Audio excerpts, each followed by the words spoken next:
The following program was made possible by the generosity of those who have determined to hold fast to the true Roman Catholic religion, as expounded by the Roman Catholic Church before the disasters of Vatican II and the so-called New Mass.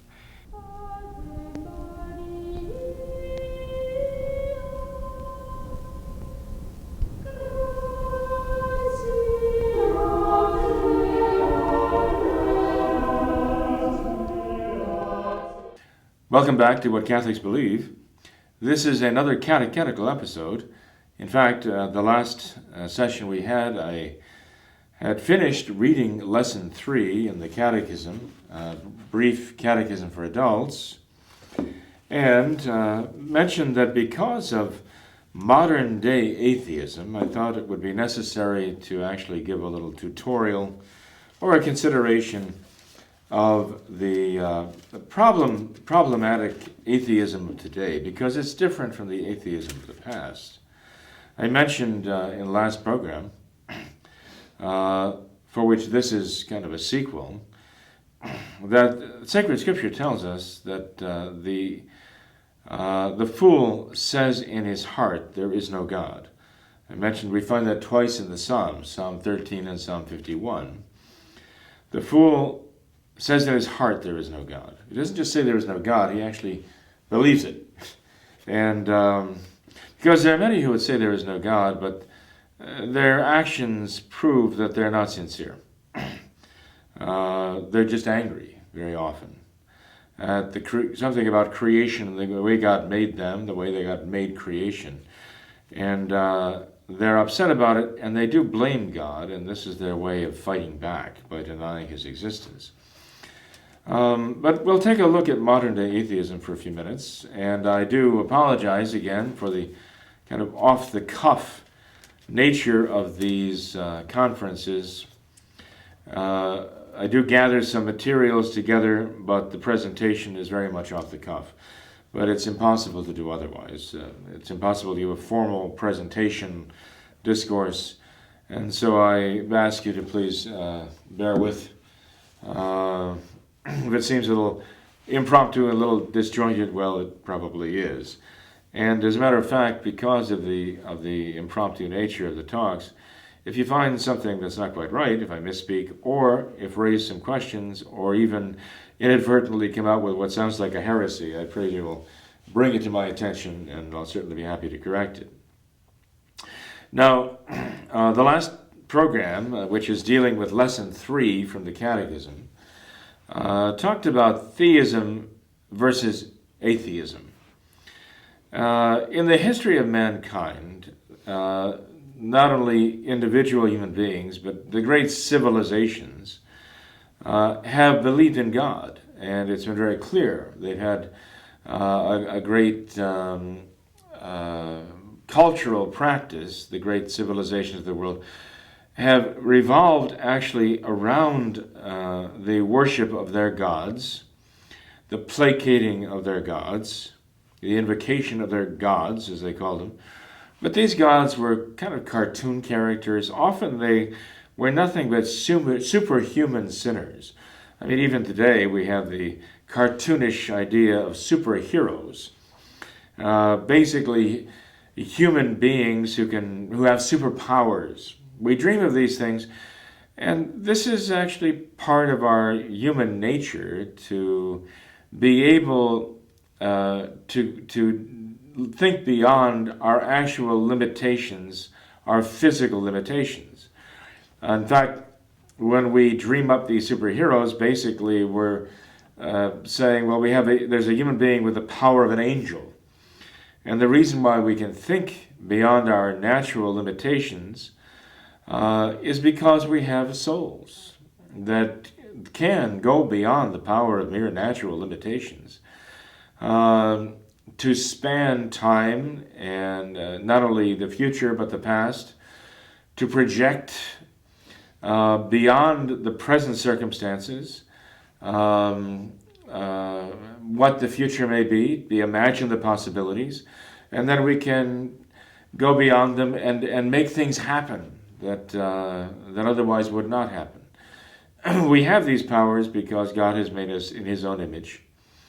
He's given us the power of reason to understand things in their causes, ultimately to follow the line of causes back to him and his own existence as our creator. And that brings us to this whole idea of atheism and theism. It is a defined dogma of the Catholic religion that our natural reason can arrive at the truth of God's existence. We simply come to that logical conclusion that God must exist. There are those who have proposed rational arguments for proving the existence of God. St. Anselm in the 1100s had the ontological argument. He said that God is that of which no greater can be thought, but that of which no greater can be thought must exist, he said, and therefore God must exist. That was his argument. It's called the ontological argument. St. Thomas Aquinas did not appeal to that argument. In fact, when St. Thomas spoke about the existence of God in the Summa Theologica, or the Summa Theologiae, his great theological magnum opus, bringing together all of the questions of theology at the time into a great work of his, he actually started by raising the question, an Deus sit, whether God would be or exists, by proposing objections to the existence of God. And the two objections that he raised 800 years ago are the very objections that the atheists still raise today, the very same arguments. 800 years ago, St. Thomas said, it would seem that God did not exist because there is evil in the world, he said. And because there is evil in the world, this would not be the work of a good God, an all-good and omnipotent God. And therefore, he said, the very existence of evil in the world would rule out the existence of a creator who is all good and omnipotent. And the second argument he used, a second argument, was that the world can explain itself. There's no need of a God to create it. It's self-explanatory. It accounts for its own existence. And so it is with the evolutionists today. They say, well, we have enough knowledge of science that we can understand where life came from and all the forms of life came. We can account for that by the knowledge of science as it is today. And so we don't need to think in terms of a God creator. We don't need to think in terms of an intelligent designer. So that's superfluous. To posit a God who created it is unnecessary and superfluous. This is the argument that these are the two arguments that St. Thomas Aquinas brought up. As I say, they're 8 centuries old now, and no doubt longer ago than that, people were thinking of them. St. Thomas didn't invent them. He basically inherited them and used them in the Summa. And so it is, as I say, with their modern day would-be scientists, they reach for these two arguments again. Would-be atheists, they reach for these two arguments to try to say that God does not exist. But everyone admits that they can't prove that God does not exist. They may say there are indications that he doesn't exist, but they can't prove it because it's impossible to prove a negative. So this is an argument that is used to say you shouldn't expect us to have to prove that God doesn't exist. We have to assume he doesn't exist unless you can prove he does exist. This is their approach to things. Now, as I mentioned, there is monotheism and there is atheism, and between them you have polytheism. In polytheism, the religions of old, the societies, the civilizations of old, were largely polytheist. And they would simply concoct these gods and goddesses and then assign them to forces in the world around us to explain why the ocean does what it does, why the sky does what it does, why the sun rises and sets, and they would assign gods to all of these natural forces. As I say, very often they were given personalities of superhuman sinners, but we know that these are all they're mythological characters. It's all they're just pure human invention, but they were in need of the human mind to explain things, to find a why and a wherefore. They're even a manifestation of the fact that we have souls, that we demand explanations and answers. Even alchemy, in its day, back in the Middle Ages, it had a certain mystical, magical idea, trying to explain how we can turn one substance into another. At that time, we didn't understand how it could be done. So the appeal to occult forces, mind over matter, trying to turn substances into other substances, and of course, ultimately we'd like to turn them all into gold, wouldn't we? And to wealth. And that's why alchemy became the idea of turning other base substances into gold, or finding the philosopher's stone, as they would say. This was obvious. It was thematic in Goethe's Faust, for example, the idea of seeking these occult powers. But actually, there was a legitimate alchemy too, in the sense that it leaned toward more chemistry and developed into chemistry and actual science. Because we discovered with our science that it's possible actually to turn one substance into another, and it's the use of our reason, our intelligence, understanding things and their causes that gives us this power. But now we've come to the point where we've used this ability to almost declare ourselves to be God and ourselves independent of God, because we feel that we have the knowledge and the technology necessary to take care of ourselves, and we don't have a need for God anymore. Not only intellectually to answer the questions of the existence of the universe, but even to take care of ourselves, provide for ourselves, get the things we want, save ourselves from hardships, from pain, and perhaps even death. To achieve a kind of immortality by our own clever wizardry, using the forces of nature at our disposal. We have mastered them, we think. And yes, the time has come when we might be on the verge of complete apostasy, declaring ourselves to be God, even as St. Pius X feared, and he expressed that fear in his first encyclical in 1903.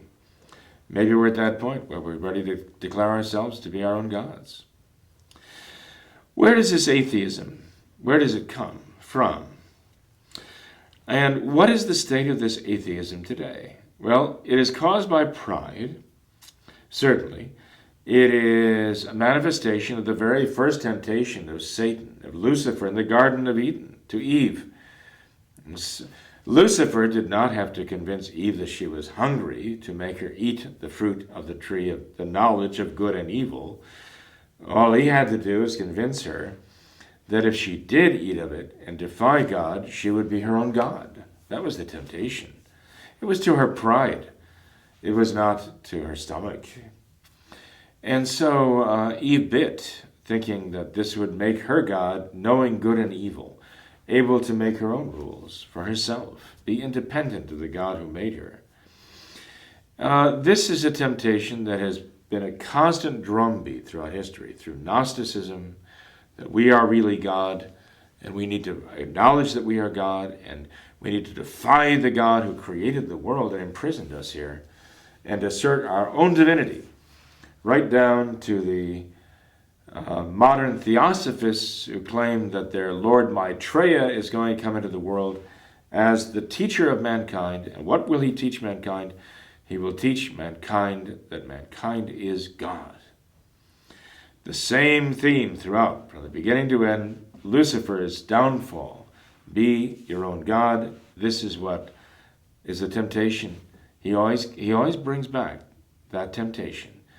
He was very successful with it the first time, and he finds himself more and more successful as time goes on. And it comes down to an atheism, saying there is no creator, supreme being who made all things. There is only us, mankind. That's the temptation that does not go away. Now, atheism is actually a form of that. A form of that independence from God, saying, I will be my own God. because there is no God over me. Now, to pick up the theme here, I want to mention that the day we're living in here is kind of a day of universal skepticism.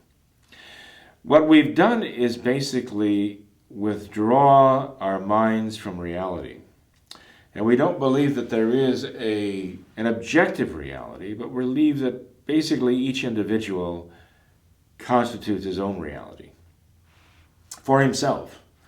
And it applies to himself, especially in terms of right and wrong. Now, St. Thomas Aquinas wrote his 5 proofs for the existence of God, or 5 demonstrations of the existence of God, all based on the understanding of the scholastic theologian and philosopher of his day that there is objective reality and that the human mind was made to know it, to understand it. So, in terms of the medieval philosophy of St. Thomas Aquinas, there was truth, and the mind was designed by God to know truth. They defined truth as the adequatio mentis ad rem. It's the correspondence of the mind to the thing, reality, existing outside the mind. There's a correspondence there. A real connection between the human mind and objective reality.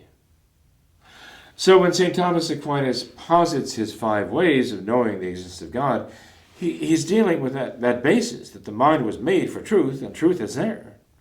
Objective reality. For example, the first proof that St. Thomas uses is the argument from motion. He says that things in the world are in motion, they move. Now, he had never looked into the molecule or looked into the atom, but he would have said the same thing about them. They are all in motion. So they would have just ratified what he was saying. Everything in the world is in motion. But one thing we see is that everything in motion has to be set in motion by something else in motion. Things are moved by other things. Actually, he was actually having a kind of, you might call it a premonition of Newton's laws, requiring that motion be conveyed and nothing really moves of itself. But St. Thomas foresaw this idea of motion, and he says that while in the world that we live in, the universe, there is this motion, everything is in motion, and it's set in motion by other things in motion. That you can't have that go ad infinitum. There had to be a first mover. Something had to set things in motion. We can imagine in our human minds, once motion begins, that it continues and things convey motion to each other. But we can't think in terms going back in time that there was no beginning to this. An infinite series of causes of motion, one thing moving another. There has to be some foundation for it all, and that has to be a first mover, he says. And it might go back to this, to help us understand that a little bit. We ourselves have a beginning. We know that. We know that we had a beginning, but we also think in terms of ourselves existing perpetually now, forever, even beyond death. We see in human beings something that survives death, something spiritual, a soul. And so the vast majority of mankind, not only now, but always in the past, have understood this. And they consider it to be a matter of just common sense, that there is something in us that is not simply material, but is, we would consider it spiritual and immortal. So we can think of ourselves as being immortal and existing perpetually once we get started. But we have a hard time conceiving of ourselves as being perpetually, having been there always, and having no beginning. In the created world, in the natural world, this is the way it is, we think things having a beginning. And even if we can conceive of them going on forever into the future, we cannot conceive of them having had no beginning at all, no start. It's just the nature of things and the way we think. And St. Thomas understood that to be a right and necessary thinking, because he said it's in the very nature of things. So when he goes to the second proof, he says, it's the argument from the efficient cause. Again, notice I said that the human mind, the reason, enables us to understand things in their causes. We understand what goes into making up things. We understand what goes to making things happen. We ourselves are efficient causes when we make things happen. And so we see this world needs an efficient cause, an actual maker, he says. There's a sequence of causes. It sort of harkens back to the motion, too. There's a sequence of causes that we see things happening in the world, cause and effect, cause and effect. And we see that this could not go back into the past ad infinitum, such that there was simply a series of causes with no beginning. It is repulsive to our mind to envision that. And so we say that reason itself necessitates there be an uncaused cause. We see that there is a creation, but we see that there must be an uncreated creator, a creator of all things who himself is not created, because it's his nature to be, to exist. And this brings us to the idea of a necessary being. That's St. Thomas's third point. That we see in existence things that are contingent being, mean that they're dependent. Everything that exists is dependent. It comes into existence. It comes into existence and caused by something before it, something that exists before it. And not only that, but everything in existence comes into being and goes out of being. It has a certain span of endurance in its existence. Everything is this way. And therefore, he says, even in the order of existence, since everything that we know derives existence, exists, and then somehow fades away and disintegrates, falls away, and no longer exists, we realize that looking backward in time, there cannot be an infinite series of these contingent beings, but the mind demands a necessary being who simply is, and is the foundation of all else that exists, that all else that exists derives its existence from that necessary being, who simply by nature is. Now, when we follow Moses into the desert of Madian in the book of Exodus, we find that he sees the burning bush, and from that bush God speaks to him. And Moses demands to know, well, who art thou? Who give me your name so that I may tell my people in Egypt who sent me to them. And the answer is what we know as the tetragrammaton, the 4 letters in Greek of Yahweh, meaning I am who am. And this answer in sacred scripture, the name of God, God designating himself as the one who exists, as apart from those things that receive existence from him. He is the one who is the necessary being from which all creation comes and receives its being. Corresponds perfectly with the scholastic, philosophical, and theological understanding of who God is as a necessary being, because he is. It is his nature to be. And all else, including you and I, we derive our existence because we're contingent being. We don't exist necessarily. We might never have been. And we could come and go, and the world would continue, and all else would go on its way. But there must be a necessary being from which it derives.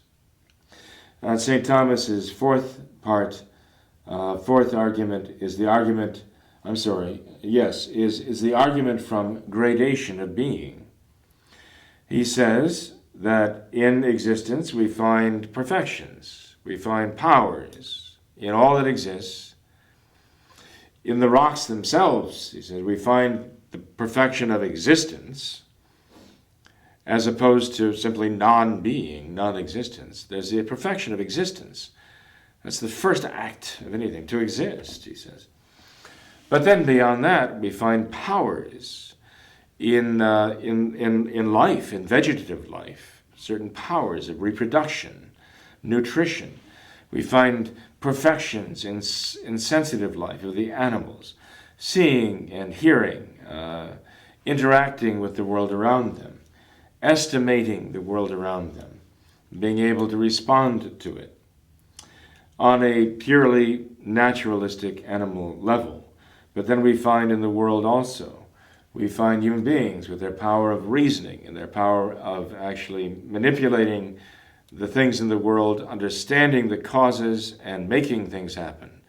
Understanding what a wing is, understanding what a building is, putting wings on buildings and making them fly in airplanes. And we can make things happen that never happened before because we can envision these things, and then we can design them and all of their parts and put them together and produce something like an L-1011 or a Boeing 747. We can make buildings fly. We can overcome the limitations of our own physical nature. We can fly. We can make ourselves fly with jetpacks and all the rest. We have this power. There's a gradation here. And St. Thomas's argument is, if we follow that trajectory of those perfections, they necessarily lead us to He who is the foundation of all of these perfections, and the summation of them all, from whom they all derived the perfection of God, was infinitely perfect, and contains all beauty and all perfection within him. And then the fifth argument he uses is the argument from design. He says, in the world we see things work together. They actually work together almost like a machine that we make, although on a much more perfect degree and much more elevated degree. The things of the world are harmonized and they work together in such a beautiful way. They necessarily posit in the human mind an understanding that there's an intelligence behind this. Because we have the intelligence to see it and to appreciate it, but for it to be there in the first place, there must not just be the power of receiving the impression of it, but the power of making it happen, the power of design. All of these arguments are based upon the premise of St. Thomas, the fundamental idea of St. Thomas's and the scholastics' epistemology, that the human mind is made for truth. And really, there is a correspondence between what is in the human mind and the reality that is out there. This is necessary for sanity. Because when we say that somebody's out of touch with reality, or is living in his own little world of his own making, which has nothing to do with reality, we say that person is out of his mind, that he's insane. We use the word crazy if he's basically making up his own reality. And now this takes us into the modern world, and it takes us into the modern mind of modern man. Because after the era of the scholastic philosophers, there was a degeneration that actually severed the tie between the human mind and reality outside the mind. It severed the bond between the mind and reality and called the very idea of truth into question, to the point where there came about a philosophy called existentialism. And the fundamental thesis of existentialism is that each individual has his own personal experiences, and he must derive his own understanding of reality and his own reality from his own personal experiences. Now, his own personal experiences involve himself, his own perceptions, and his own perceptions of what is true and what is false, and what is good and what is bad. But notice, in existentialism, the individual is the center of his own experiences. It involves things as they are referred to him, as his interaction with these things, or whatever, these situations.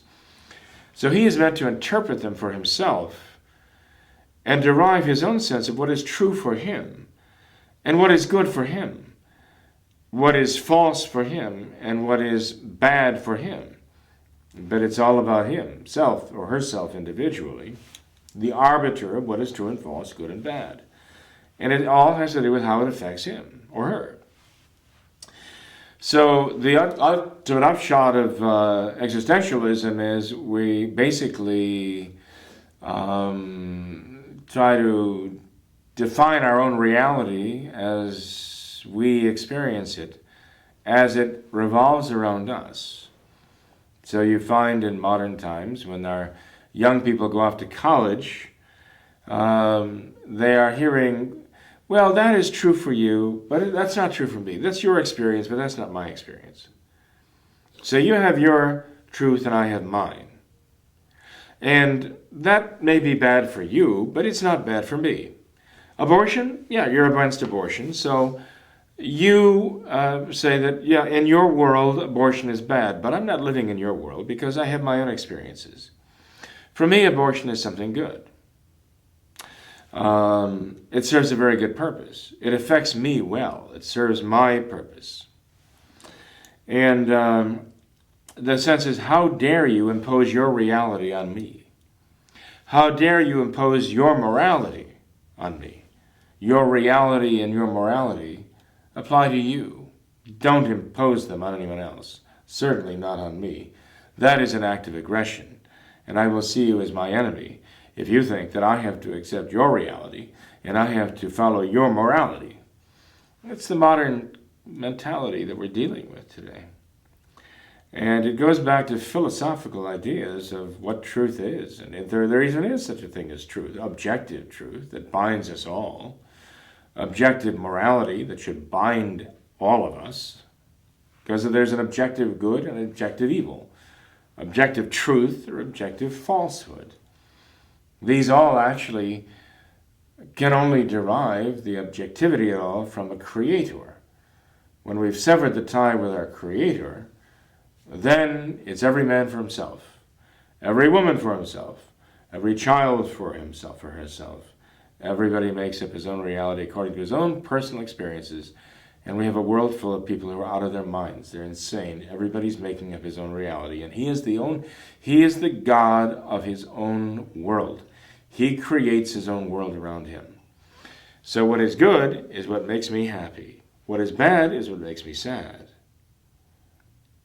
That's my world, according to the existentialist. And I become human, and I make myself human by using my will to control, to gain control of things around me.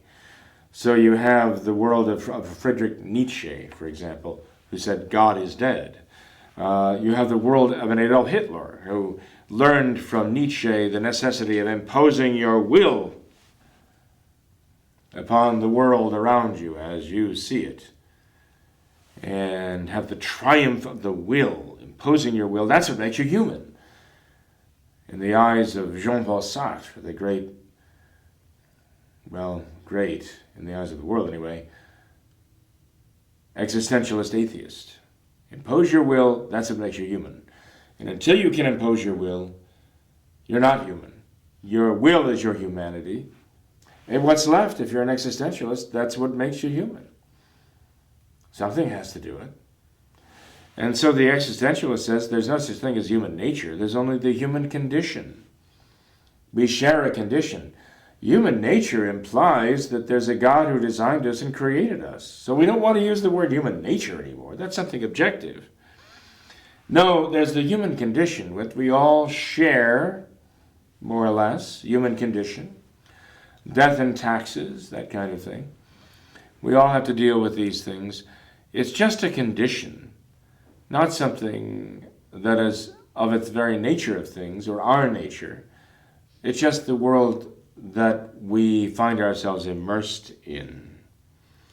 It's very telling to see how often the Novus Ordo popes, the popes of the New Order, John Paul II, for example, used that terminology of the existentialist.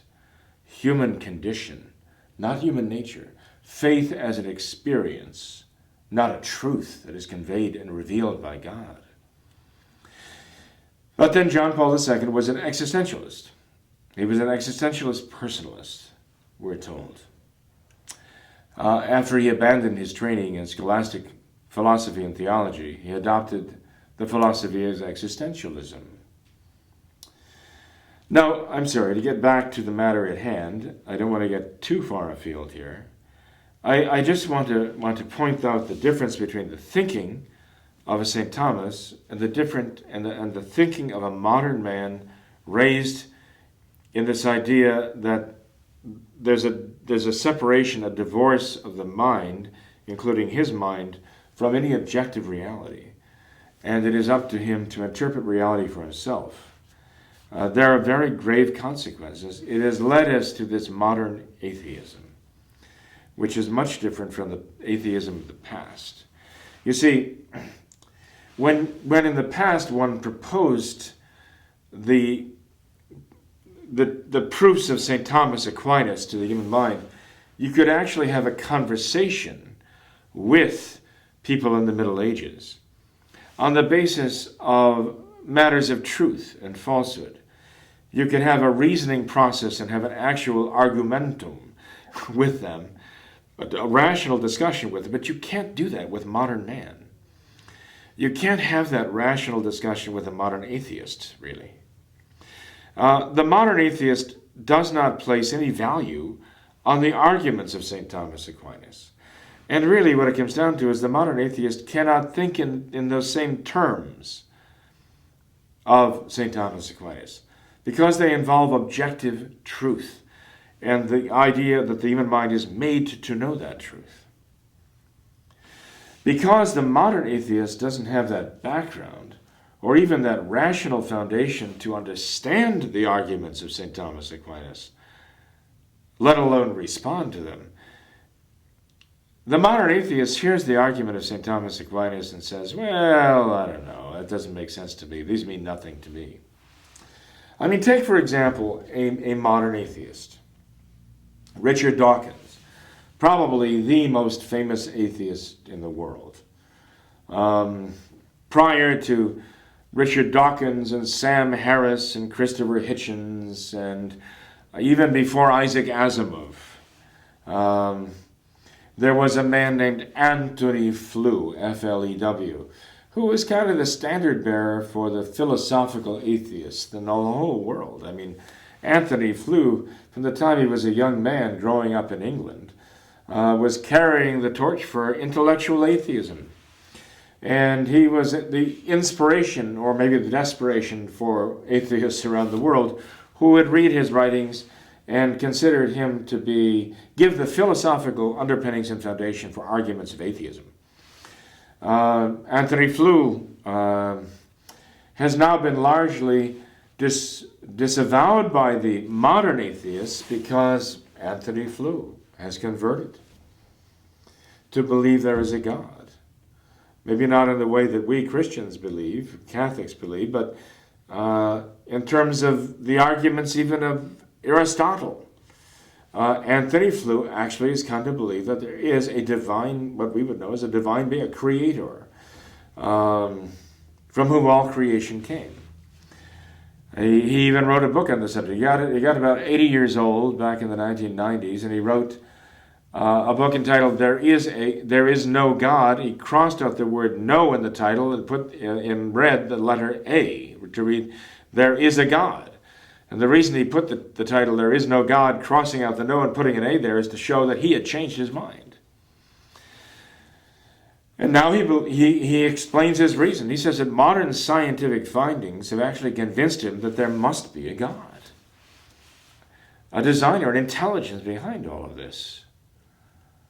And because of that, the atheists, like Dawkins and so on, have denounced him, and basically saying, well, he's gotten pretty soft-headed, and he's not thinking straight, and so in his senility, in his dementia or whatever, he's now become a theist. But the point is, they have no answer to him. They have no rational answer. They basically resort to stone throwing. Modern atheists basically are stone throwers. And they don't give a rational response. They merely express their frustration and disdain for the God in whom we believe. They point out faults and flaws and so on. They say that, look at the God of the Bible. He is responsible for the deaths of so many innocents in the Bible.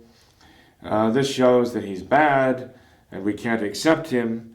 But that's not really a rational argument along the lines of just reason.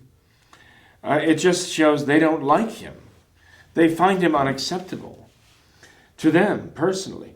I mean, Richard Dawkins has made this perfectly clear. There are great scientists who are really, truly scientists. One man is a man like Father Cogans. I mean, this man is such a notable among biologists that he actually led the effort, the worldwide effort, to decipher the human genome. This man had, in the course of maybe 10 years, 3,000 scientists working to decipher the human genome. A monumental work, and work that is carried out by true scientists. Father Cogans wrote a book too, saying that the experience of decoding the human genome was a very moving experience for him, because it was like reading the blueprints in the mind of God for designing human beings, the human brain and so on, the human body, what a human being is materially. And he says, he makes no bones about it, that this to him was like a glimpse into the divine mind to decipher the human genome. There was once even a so-called debate between Richard Dawkins, now the banner bearer for the atheists, and the king of the atheist soundbites, and a real scientist, Father Cogans, a debate in which Francis speaks very scientifically and rationally, and Dawkins speaks like, he doesn't speak like a scientist, and he doesn't speak like a philosopher. He seems to be in awe of Father Cogans, the true scientist. And in the end of the debate, Richard Dawkins basically acknowledged that there might be a God. So he passes from atheism to agnosticism, acknowledging the possibility that there is a God, but he says, but it can't be the Christian God because he's so mean, he's so bad, we just will not accept him. And that's his answer. So now Richard Dawkins has said, well, basically I'm an agnostic more than an atheist. What's the difference? Well, one day I was at table with a man, a very fine man, who was married to one of our teachers and who was a Catholic. And the teacher happened to mention to me over the table, Father, my husband is an atheist. And I could see the poor man he had a look on his face like, let me out of here, please. No, I don't want to get into a discussion of all this. And I felt kind of pity for him that his wife had put him in that position, deliberately seating him across from me and then saying, Father, my husband is an atheist. Well, like have at it, So the fact is that I knew the man had a scientific background. And so I said to him, well, I found that very interesting that he as a scientist would be an atheist. That's basically what I was saying. I found it very interesting that he as a scientist would be an atheist. Because as a scientist, he would understand that atheism is a position of saying there is no God and there can't be a God. It's impossible. So I'd like to hear sometime, I said, not right now, of course, but sometime I'd like to get together with him and talk about that and hear from him, not lecture him, but hear from him his scientific arguments to prove not only there is no God, but there can't be a God. And he looked at me with a blank look and he said, I don't know what you're talking about. Why would I, as a scientist, have to be able to prove there is no God to be an atheist?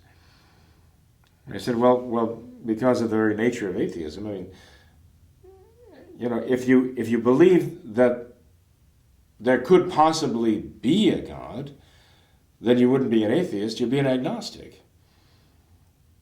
Because an agnostic is someone who says, it's possible there is a God. I don't know him, maybe I can't know him, but it's possible there is a God. That's what agnosticism is, essentially. So, as an atheist, you understand that you're not an agnostic because you believe that there might be a God, but either he is irrelevant to you or unknowable to you, whatever. He's inconsequential and, as I say, irrelevant to you. But as an atheist, you'd say that I must say that you rule out the possibility of there being a God. And I want to know the arguments you have. I'd find them very interesting. And he just sat there for a minute, kind of nonplussed by that. And finally he just said, very honestly, he said, well, I just feel better when I think there is no God. And that was very disappointing. Because how does one really discuss rationally his feelings? And that feeling there is no God makes him feel better. By the way, I should add that this gentleman did convert and not only became a theist, but he became a Catholic, and even a traditional Catholic. And he died a traditional Catholic. And he took the name Augustine in honor of the great doctor and father of the church, St. Augustine, when he was baptized. So God prevailed there, right? I guess he realized that he could not truly, honestly be an atheist on the basis of his feelings, and decided to go with the matter of truth. And when he did approach it from the level of truth, that's what he came up with, a belief in God. But my point is that modern atheism is not a rational thing. It is really built upon stone throwing often and a matter of what a person finds acceptable. It's not something reasonable or rational. And so you clearly can't reason with modern atheists, it seems. And I'll give you an example of this, okay? Just one example. As I say, the person who picked up the torch for, or the banner for modern atheism was Richard Dawkins. Richard Dawkins is a man who contradicts himself very often. Some of you might be familiar with Richard Dawkins from the documentary, if you want to call it that, by Ben Stein called Expelled. Ben Stein was investigating the problem in academia that any scientist who is open to the idea of intelligent design is considered to be a heretic by the evolutionists and blackballed, fired, excluded, not given tenure, whatever.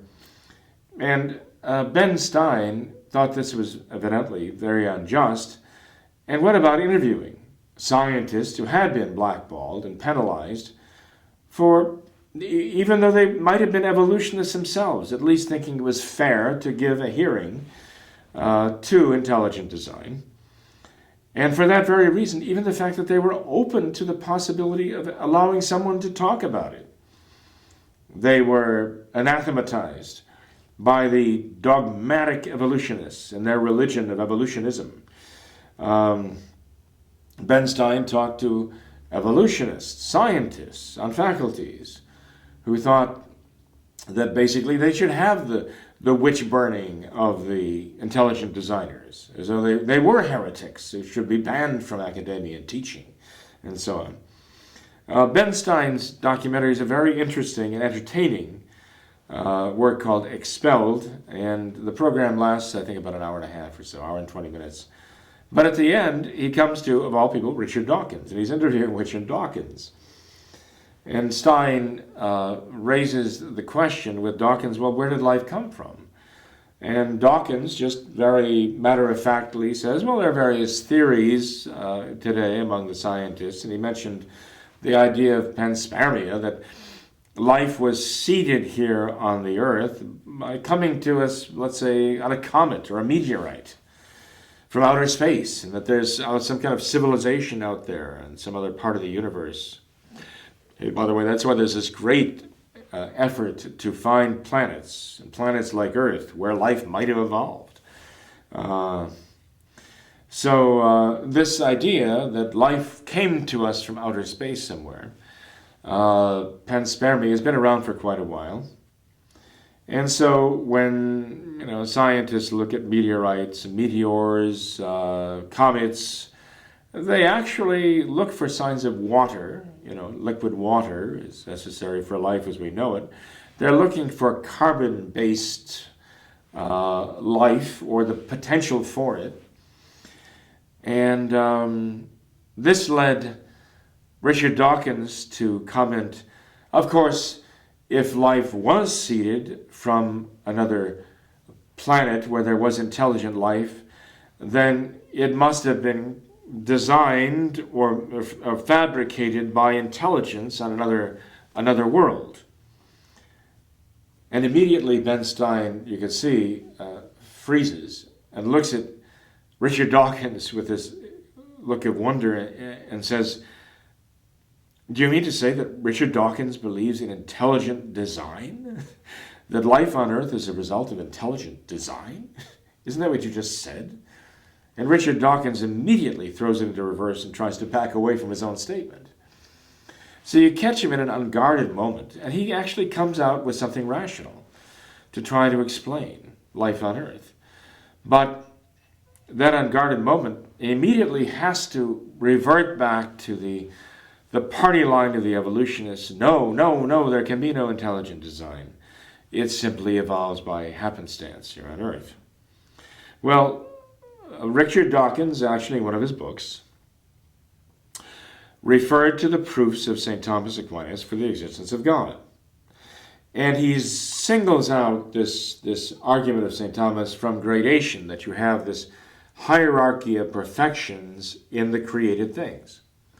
And this points in a certain direction, has a trajectory toward the idea that all of these perfections ultimately lead us to the source, who is the sum and substance of all of these perfections, in God, who is the archetype, who is the one who communicates these perfections to his creatures. And they are expressions, individual, limited, created, of course finite, reflections of the perfections of God, in whom they are all to be found. Now, Richard Dawkins scoffs at this, and he says, this is silly. And here's the argument he uses, that imagine if we take smelliness, he says. Yes, he actually raises this, smelliness, as a quality of created things. Yes, things smell. They have smelliness. And imagine that we said, okay, smelliness exists in various degrees. Some things are smellier than others. So this means that we have a hierarchy of smelliness. And so this would naturally lead us to the smelliest thing of all, that we would have to call God, who is the ultimate smelly thing, right? This is his argument. This is kind of embarrassing even to mention this. And the saddest part is that he's not embarrassed to bring that up. What it shows is he hasn't the slightest clue about what St. Thomas Aquinas is talking about. And this is why I say it's impossible to have a rational discussion with these people. I mean, you have a Christopher Hitchens, basically. I think he died of cirrhosis of the liver from drinking. And he's a brawler there. And how do you have a rational, intelligent argument with a Christopher Hitchens? How do you have an argument with a Sam Harris, who is a neurologist, basically, whose argument is the world is so much better without religion, and wherever you find religion, it has made life very bad. How do you argue, have a rational discussion about that, except to prove him wrong? That's just a matter of facts. That's not a matter of reasoning. And how do you have an argument with Richard Dawkins, who says that smelliness is his answer to St. Thomas's argument about perfections? St. Thomas Aquinas is talking about this gradation of perfections, the gradation of powers, of good things that you find in creation, from inanimate creation through the various forms of life, to the power of intelligence and will. And Richard Dawkins reaches for smelliness as an answer to that. What does that have to do with perfections? In the eyes of Richard Dawkins, maybe that's his own understanding of a perfection. But St. Thomas Aquinas was not talking about anything like that at all. It's just a modern, gross, materialist way of trying to answer and make ridiculous an argument that he can't really appreciate, because he doesn't understand what scholastic philosophers know as perfections and powers.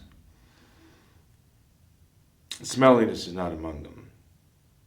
So anyway, it's just a sad fact that we find that the human mind is so degraded in our own day that it's almost impossible to carry on a rational discussion with them about the most fundamental principles of being, of existence, of first act, as the philosophers of old called it, and then second act, the perfections of these things, the powers that they have. You talk about the moderns and they have no clue what you're talking about, and you try to explain it to them and they have nothing in their mind even to hang these ideas on. They just kind of avoid. This is the result of a kind of gross materialism, which is the degradation of the human mind.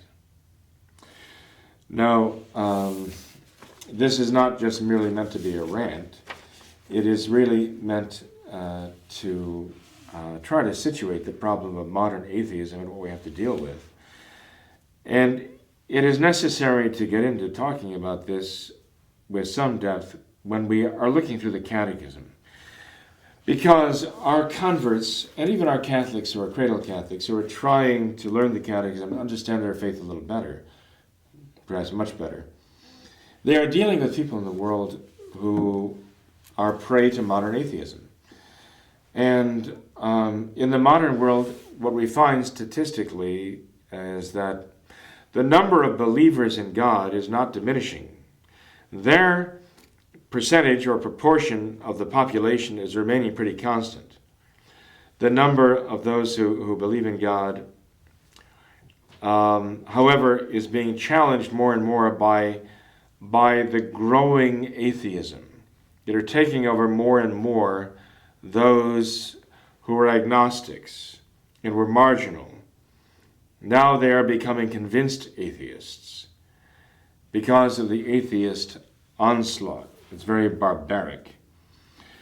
What you do find in modern atheism is a continuous self-contradiction. I mean, you have Sam Harris, who claims religion is bad for you. Religion is bad for the world. After the recent murders in Paris by the partisans of the religion of peace, Islam, the Islamic terrorists murdering, 130 people, I think it was, finally, and injuring many more, many critically injured. You found a statement made by a Parisian. There was a concert hall in which a band called the Messengers of Death or something like that, the Angels of Death. I forget what it was exactly, but anyway, it had death in it. And they were in the middle of performing a number, very clever little number with the verses, kiss the devil, kiss the devil, kiss the devil, kiss the devil, kiss the devil, will you kiss the devil, will you kiss the devil, will you kiss the devil, over and over again. This is the modern excuse for music. And there were those who were basically convulsing around to the sounds of this band when the Islamic terrorists opened fire and murdered them. The very next day, a man pulled a piano on some kind of dolly, I guess, with his bicycle outside the concert hall, and then sat down at the piano and began to play John Lennon's song Imagine. And his point was this. He's making a statement. You see what happened in this concert hall? This is what religion does to you. This is why religion is so bad. We must reject all religion. This is the atheists' battle cry now. Imagine a world with no God, no religion, no faith, all this. And what a wonderful world it would be if we could just rid the world of religion. Because Islamic terrorism is what religion, it represents what religion really is. And this is the message now. This is modern atheism, trying to use things like Islamic terrorism and saying this is religion and this is why it has to go. This is their argument for religion. Is it rational? No. They hold up a caricature of religion, what you might even call anti-religion, and they say this is what religion does to the world. So, Mr. Harris, Sam Harris, probably would find this argument very compelling and perfectly in line with his argument. Then you have a Stephen Hawking. Now, the poor man has Lou Gehrig's disease, and who knows how close to death he may be. He's considered to be very intellectual among the scientists of the day, but he gives no argument for atheism. He simply announces himself an atheist. But the very fact that he has the human powers of analyzing reality and coming up with a brief history of time and other analysis of the universe around him is an argument against his own atheism.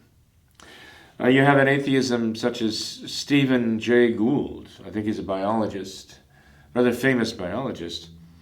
I remember reading an article by him.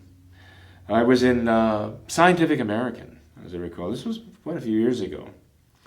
And Stephen Jay Gould was talking about the SETI project. SETI, S-E-T-I, Search for Extraterrestrial Intelligence.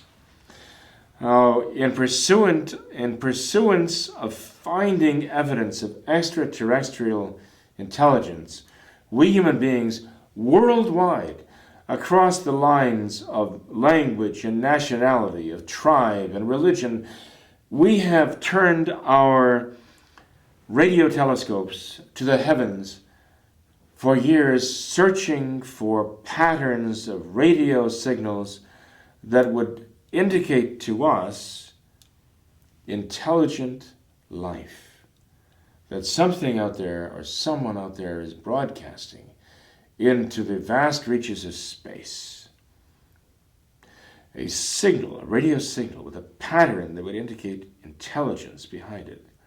And that these radio signals are washing over the face of the earth, and we can detect them, decipher them, and say, this shows sign of intelligence. We're not alone in the universe. That's the SETI project.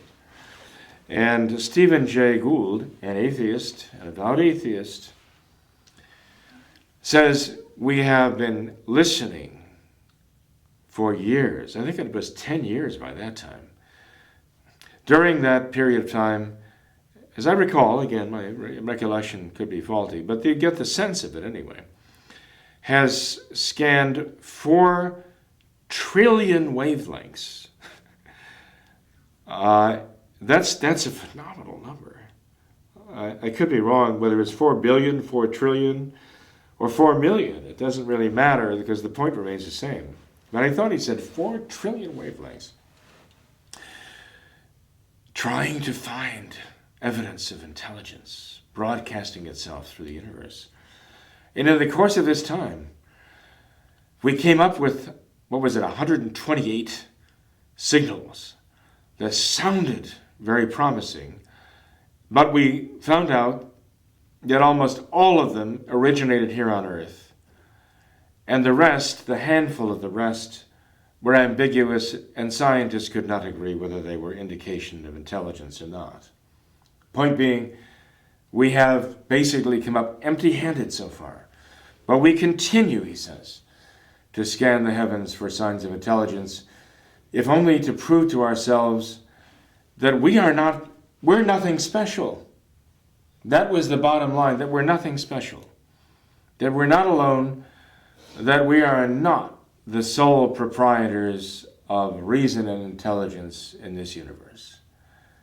So the reason why we're doing this, and the thing we have to prove to ourselves, is we're nothing special.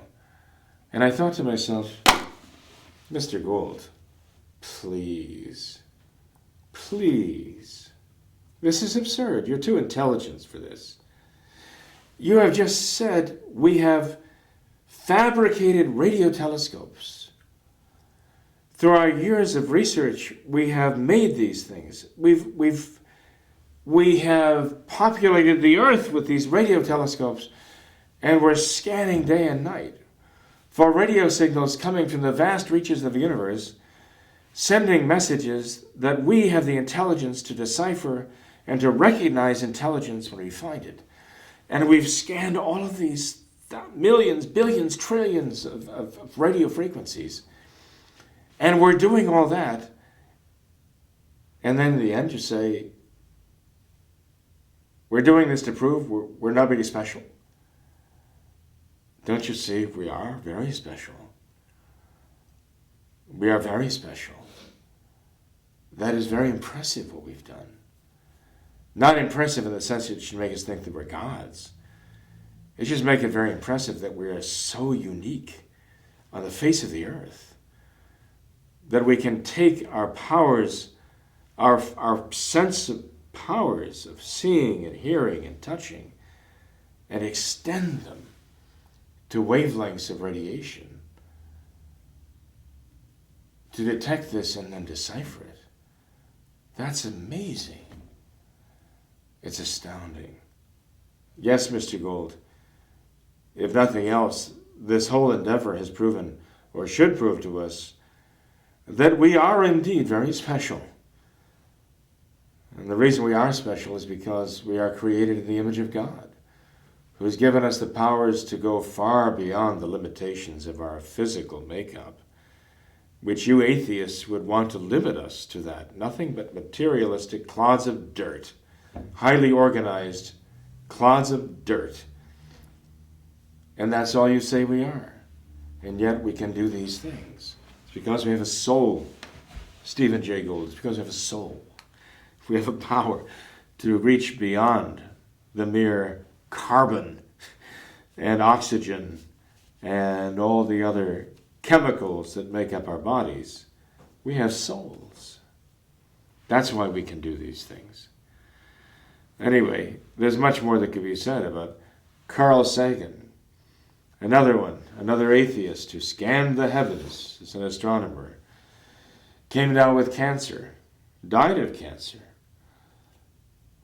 And afterwards, one of his fellow scientists talks about all the wonderful discoveries of astronomy, even since Carl Sagan died, and then voiced this thought, that perhaps Carl is looking down on us and smiling right now at what we've discovered since he died. I think, wait a minute, Carl was an atheist. He didn't believe in a soul. He didn't believe in life after death. Are you trying to say this tongue-in-cheek that perhaps Carl is smiling down on us because of what we discovered? What are you trying to say here? Carl didn't believe that. He graciously thanked people for his prayers, for their prayers for his recovery and for his conversion. So he wasn't one of this atheists who would spit in your eye if you said you'd pray for him. He wasn't necessarily one of these spiteful atheists, as so many are. But he was an atheist nonetheless. He didn't believe in his soul. So why the constant contradictions, even among the scientists, who claim not to believe in God, not to believe in the soul, and yet when they talk like human beings, not like these official scientists with a party line of the evolutionist party. They can actually talk like human beings and really talk in terms of right and wrong, truth and falsehood, even in terms of the soul, even in terms of God, even in theological terms. In unguarded moments, they still do believe. Like the abortionist, who in an unguarded moment starts talking about the child in the womb, because that's what they really believe. That's what they really know. Anyway, we can pray for the Carl Sagans, Stephen Goulds, Stephen Hawking's, Sam Harris's, Christopher Hutchins, even for the Richard Dawkins, that they will come off it and accept the reality that there is a Creator who designed us to be as we are, even them, to design them, to be able to think in terms of true and false, right and wrong. Who gives them a sense of justice, something that is not made of atoms or molecules or quarks, a sense of mercy. Again, not something made of molecules and atoms, but very real nonetheless. So real, in fact, that human beings naturally think in terms of these things. We must think in terms of these things. We cannot think otherwise than in terms of these spiritual realities. And they all have their foundation in God, who is the ultimate truth, who is perfect beauty, who is ultimate, I should say, perfect goodness, who is ultimate beauty. This is God. It is by Him that we've been made, and it is for Him that we exist, ultimately to be united with Him, and to know Him as truth and goodness, and to enjoy this endless beauty of God in heaven. That is what we know as eternal life. It is for that we are created. It is for that we have religion. It is for that we have faith. It is for that God sent His Son onto the earth here to reveal Him to us finally, so that we can know Him as Father. God bless you all.